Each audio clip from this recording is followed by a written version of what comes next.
Welcome back friends. स्वागत है आप लोगों का सेकंड क्लास में, जो कि हम लोग क्लास हमारी चल रही है कॉलम क्लासिफिकेशन, यानी कि हम लोग जान रहे हैं थ्योरी ऑफ प्रैक्टिकल। सुनने में थोड़ा सा अजीब लग सकता है बट कॉमन है। थ्योरी ऑफ प्रैक्टिकल की नॉलेज भी बहुत ज़रूरी है, थोड़ा थ्योरेटिकल पार्ट। और किस चीज़ का हम लोग पढ़ रहे हैं? कॉलम क्लासिफिकेशन का।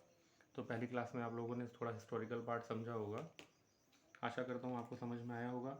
और नेक्स्ट हम बात कर रहे हैं अभी कॉलम क्लासिफिकेशन का, जो है सेकंड क्लास। इसमें आज हम जानेंगे, आज की क्लास का टॉपिक रहने वाला है वो है बेसिक्स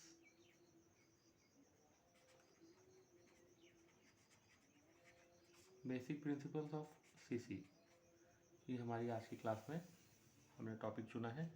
अब सिद्धांत की बात करें तो आप लोग ये समझिए कि जो भी कॉलम क्लासिफिकेशन में चीज़ें हैं, जो मेन क्लास है, मेन क्लास तो आप लोग समझते होंगे। मेन क्लास जो शब्द है, यानी कि किस विषय से संबंधित हमारा टाइटल है, हमारी किताब है जिसको हमें क्लासीफाई करना है। तो वो जो मेन क्लास है हमारी कॉलम क्लासिफिकेशन में, ये सेट ऑफ मेन क्लास किस चीज़ का है? First order array. अब एरे क्या है उसको भी समझेंगे, फेसेट क्या है, फोकाई क्या है। ये सारे वर्ड्स जो यूज़ होते हैं उनमें हम लोग कंफ्यूज रहते हैं कि कौन सा फेसेट है, कौन सा एरे है। इसी को जानने के लिए हमने वर्ड बाय वर्ड इसको प्रैक्टिस करते हैं, समझने की कोशिश करते हैं। जैसे हो गया MC main class. Main classes क्या है? जैसे कि मेन क्लासेस जो कॉलम क्लासिफिकेशन में है, और आप लोगों ने अगर डीडीसी पढ़ लिया है तो जो डिसिप्लिन्स होती हैं, डिसिप्लिन्स का मतलब हो गया विभाग, सब्जेक्ट अलग अलग, जैसे history, geography, physics, chemistry.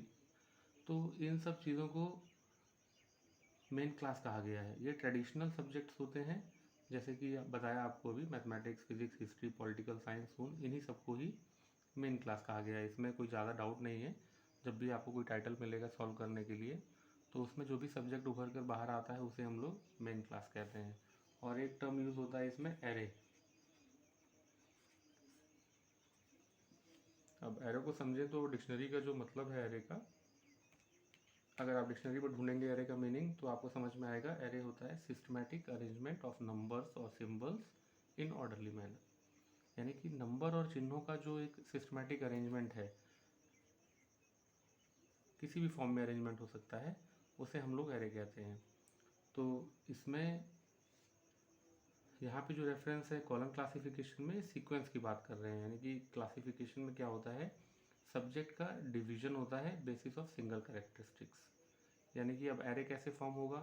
Example के लिए, जैसे मेडिसिन है हमारा, मेडिसिन में जो ऑर्गन्स है ह्यूमन बॉडी के, वो एरे बनाते हैं। उदाहरण के लिए मेडिसिन तो हमारा हो गया, सपोज मेन क्लास हम मेडिसिन की बात कर रहे हैं, तो मेडिसिन में जो ऑर्गन्स होंगे ह्यूमन बॉडी के, ऑर्गन्स में डिफरेंट डिफरेंट ऑर्गन्स आएंगे, एक सीक्वेंस में रहेंगे, उसको हम बोलते हैं एरे। सपोज हेड है, लेग, एब्डोमेन, हार्ट, जितने भी चीज़ें हैं एक सीक्वेंस में, तो ये क्या फॉर्म कर रहे हैं? एक ये टोटल जो सीक्वेंस है वो है organs of human body, organs of human body. तो ऑर्गन्स ऑफ ह्यूमन बॉडी का जो सीक्वेंशियल अरेंजमेंट है उसे एरे कहा गया है। तो ऐसे डिफरेंट डिफरेंट मेन क्लासेस में आप चलेंगे तो एक ग्रुप लिया गया है, एक सीक्वेंस में आता है ये चीज़। उसके बाद बहुत ही ज़्यादा यूज़ होने वाला वर्ड जो हम लोग देखते हैं वो है फेसेट। अब फेसेट वर्ड क्या चीज़ है? फेसेट एक वह कैरेक्टरिस्टिक होता है जिससे कोई क्लास डिवाइड किया जाता है या ग्रुपिंग की जाती है किसी भी क्लास को। जैसे each main class is divided into facet to signify the whole series of arrays based on a set of related characteristic of division. तो फेसेट को हम पहलू कह सकते हैं, जैसे कि इन द मेन क्लास। अब एग्जाम्पल लेके समझते हैं फेसेट को। अगर डेफिनेशन वाइज चलें तो फेसेट एक कैरेक्टरिस्टिक होता है जिससे हमारा क्लास जो है वो डिवाइड होता है। तो उस कैरेक्टरिस्टिक को ही हम लोग फेसेट कहते हैं। उदाहरण के लिए लें, अगर हम एक क्लास लेते हैं लिटरेचर, तो लिटरेचर मान लीजिए हमारा मेन क्लास है। तो जो भी हमारी इनोमरेटेड लैंग्वेजेस होंगी, जिसके बाद है national literatures are non constituent DDC.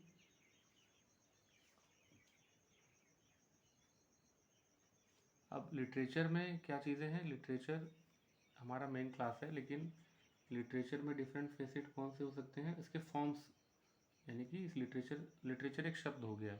अब लिटरेचर में किस टाइप का लिटरेचर है, क्या फॉर्म है उसकी, जैसे कि उदाहरण ले तो पोइट्री एक फॉर्म हो गया लिटरेचर में, ड्रामा हो सकता है, फिक्शन हो सकता है।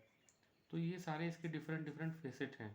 किसी भी एक शब्द के कई भाव कह सकते हैं, कई भाव हैं, कई डिविजन्स हैं, कई पैटर्न्स हैं, तो उनको हम लोग फेसेट कहते हैं। और इसके बाद हम लोग आगे बढ़ें, और जो एक इंडिविजुअल मेंबर होता है, जैसे कि लिटरेचर हमारा मेन क्लास है और इसमें डिफरेंट डिफरेंट फेसेट हैं। तो अगर हम केवल पोइट्री की बात करेंगे तो उसको हम कहेंगे कि फोकस, यानी एक चीज़ की बात की हमने तो फोकस इन लिटरेचर तो पोइट्री कहलाएगा। और अगर हम डिफरेंट फेसेट ऑफ लिटरेचर की बात करेंगे तो पोइट्री, ड्रामा, फिक्शन। उम्मीद करता हूँ आप लोग समझ पा रहे होंगे। ऐसे ही जैसे हिंदी लिटरेचर एग्जाम्पल लेते हैं हिंदी लिटरेचर, तो वो क्या कहलाएगा, a focus in the language facet of class literature. यानी कि एक की बात की तो फोकस और एक से ज़्यादा की बात की हमने तो फेसेट कहलाएगा कि किस रूप में, किस फॉर्म में है मेन क्लास के। आगे बढ़ते हैं, बहुत ही ज़रूरी चीज़ ये आप लोग बाय हार्ट याद कर लीजिए, फंडामेंटल कैटेगरीज। अब बेसिक प्रिंसिपल को समझने के लिए कॉलम क्लासिफिकेशन में सबसे पहले कुछ रूल्स हैं जिनको आपको समझना होगा, जो फ्रेम किए गए थे डॉक्टर एस आर रंगासन जी के द्वारा। इन्होंने उन रूल्स को क्या कहा, पोस्टुलेट्स। जो भी रूल उन्होंने फ्रेम किया उसको उन्होंने पोस्टुलेट कहा। अब एक पोस्टुलेट ये कहता है, यानी एक रूल ये कहता है कि 5 फंडामेंटल कैटेगरीज होती हैं। आप लोग समझते हैं इस चीज़ को, 5 फंडामेंटल कैटेगरीज हैं, ये इनका रूल है, ये नियम है जो इन्होंने बनाया, सिद्धांत है। PMEST। अब personality, matter, energy, space, time, ये आप लोगों को पता है। और पोस्टुलेट होता है, एक एजम्पशन होती है या फिर कह सकते हैं प्रीजम्पशन। एक एजम्पशन है जो उन्होंने की अपने इस पूरे क्लासिफिकेशन को बनाने के लिए, और उसको कभी टेस्ट नहीं किया जाता। ये मतलब इसका कोई वेरिफिकेशन नहीं है, बस उन्होंने रूल बनाया है, पोस्टुलेट बनाया है, तो उसके हिसाब से हमें उसे फॉलो करना पड़ेगा। तो उन्होंने कहा कि कोई भी एक सब्जेक्ट हो, मेन कोई भी विषय हो, वो मैक्सिमम जो है उस सब्जेक्ट मैक्सिमम 5 फंडामेंटल कैटेगरीज उस सब्जेक्ट की होंगी। इससे ज़्यादा कोई भी इस कैटेगरी से बाहर वो सब्जेक्ट नहीं होगा, और इन्हीं में वो उसका पूरा डिवीज़न हो जाएगा।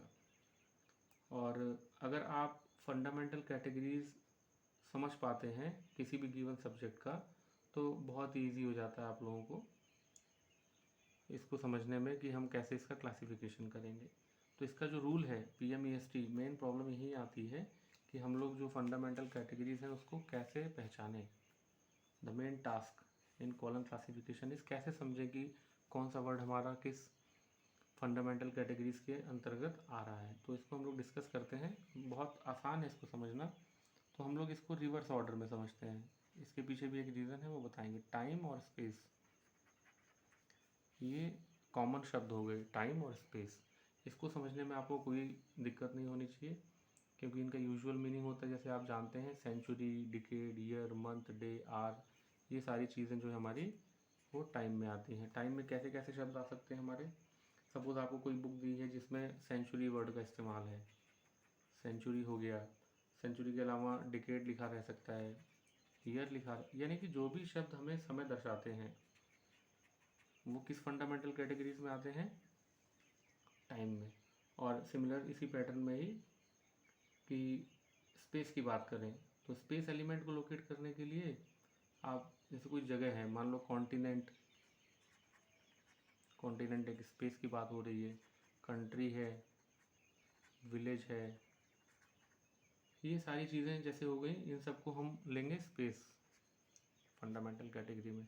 तो टाइम स्पेस को पहचानने में कोई दिक्कत नहीं आती। फिर आता है नेक्स्ट हमारा एनर्जी।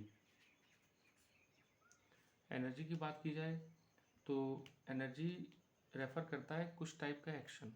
एनर्जी वर्ड क्या है, एक्शन वर्ड है। तो जहाँ भी एक्शन वर्ड आपको समझ में आए, जैसे कुछ काम होता हो, जिस शब्द को सुन के लगता है कुछ काम हो रहा है, आप लोग देखेंगे जिसको हम वर्ब भी कह सकते हैं अपनी नॉर्मल भाषा में। तो जैसे आप लोगों ने देखा होगा एजुकेशन में टीचिंग क्या चीज़ है, टीचिंग कोई एक्शन हो रहा है, टीचिंग हमारा एक्शन वर्ड है। तो टीचिंग, अगर आपके जो क्वेश्चन दिया गया है उसमें टाइटल में अगर टीचिंग वर्ड है तो एनर्जी हो गया। आईएनजी वाले वर्ड आप लोग इसको ऐसे भी याद कर सकते हैं। और मान लीजिए एग्रीकल्चर में प्लोइंग है, प्लोइंग वर्ड हो गया, है ना, डिस्ट्रीब्यूशन हो गया। तो इस टाइप के जो वर्ड्स होंगे जिसमें कुछ एक्शन ओरिएंटेड काम होगा उसको हम लोग एनर्जी कहेंगे। अब 3 तो आप लोग समझ गए होंगे कि ये वर्ड क्या क्या होते हैं। अगला हम देखें तो मैटर।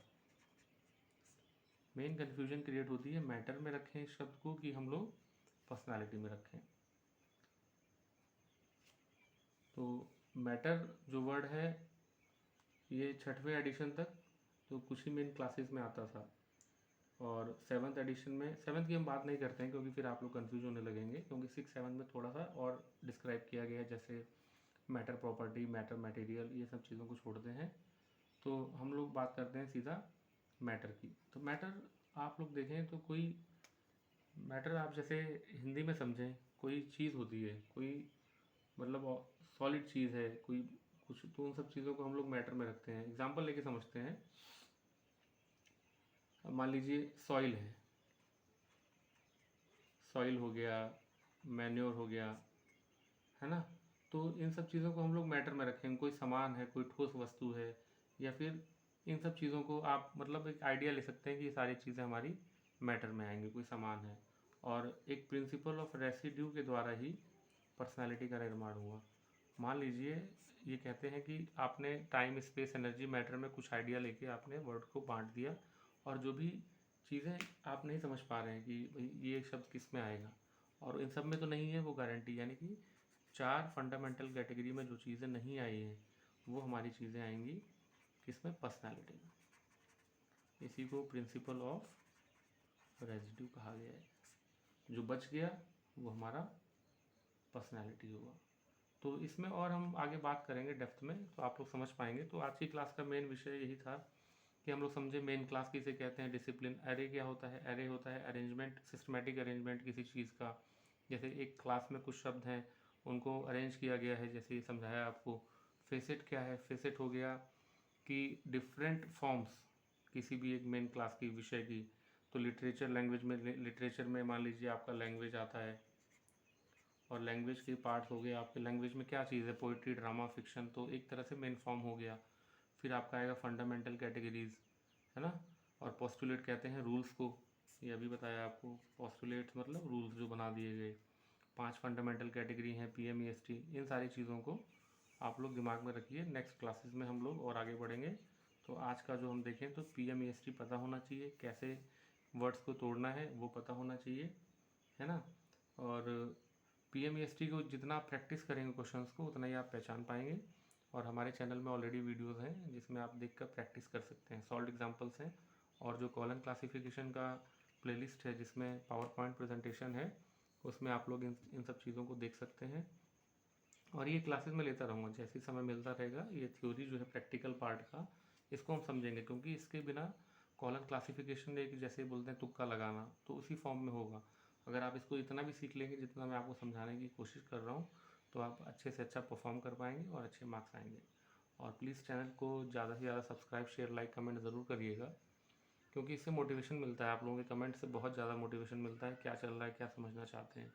तो वीडियो को देखने के लिए बहुत बहुत धन्यवाद।